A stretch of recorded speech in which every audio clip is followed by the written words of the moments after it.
ఈ ప్రోగ్రాం విచ్చేసిన డిఎంఎస్ఓ గారికి, వివిధ హోదాల్లో ఉన్న లీడర్స్కి, గ్రామ ప్రజలకి అందరికీ కూడా హృదయపూర్వక అభినందనలు తెలియజేస్తున్నాను. ఆరోగ్యశ్రీ అంటే గతంలో రాజశేఖర రెడ్డి గారు ముఖ్యమంత్రి అయినప్పుడు మనకి ఆరోగ్యశ్రీ పథకం అనేది రావడం జరిగింది. అప్పుడు 2 లక్షల రూపాయల వాటికి హాస్పిటల్కి వెళ్ళి ఏదైనా సర్జరీ జరిగితే, హార్ట్ ఆపరేషన్ ఏదైనా పెద్ద సర్జరీ జరిగితే 2 లక్షల రూపాయలు ఆ రోజున ఆయన ఇవ్వడం జరిగింది. ఆ పథకం ద్వారా ఎంతో మందికి దేవుడైపోయాడు ఆయన చనిపోయిన తర్వాత అది నీరు గారిపోయింది, సక్రమైన మార్గంలో జరగలేదు. మరి తర్వాత జగన్మోహన్ రెడ్డి గారు వచ్చిన తర్వాత 1000 రూపాయల కాడి నుంచి 5 లక్షల వడ్డీకి దాన్ని పెంచడం జరిగింది. ఇంకా కొన్ని డిసీజ్ కి, క్యాన్సర్ లాంటి వాటికి ఎంతైనా 50 లక్షలు, 60 లక్షలు, 70 లక్షలు అయినా కూడా చేయడానికి పర్మిషన్ గతంలో కూడా ఉంది.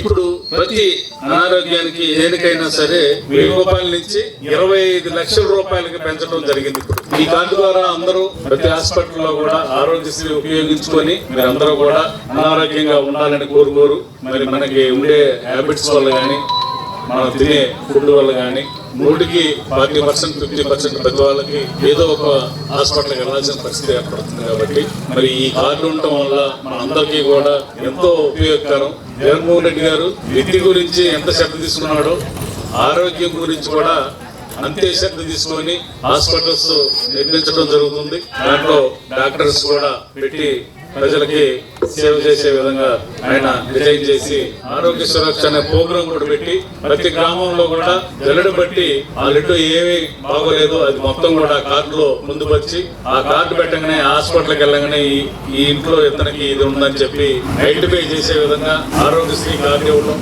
మరి ఇవన్నీ కూడా ఒక మార్పు. 5 సంవత్సరాల్లోనే ఇంత గొప్ప మార్పు తీసుకొచ్చిన నాయకుడు వైఎస్ జగన్మోహన్ రెడ్డి అని చెప్పి నేను సభలో తెలియజేస్తున్నాను. ఇది ఒక్కటే కాదు, మరి సంక్షేమ కార్యక్రమంలో కానీ అన్ని రకాలుగా ఈ మార్పు తీసుకొచ్చి అందుబాటులో ఉండే విధంగా డాక్టర్స్ ని కూడా మనకి అవైలబుల్ లో ఉంచి మనకు ఆరోగ్యానికి ఇంత శ్రద్ధ తీసుకున్న నాయకుడు జగన్మోహన్ రెడ్డి అని చెప్పి నేను ఈ సభాముఖంగా తెలియజేస్తున్నాను.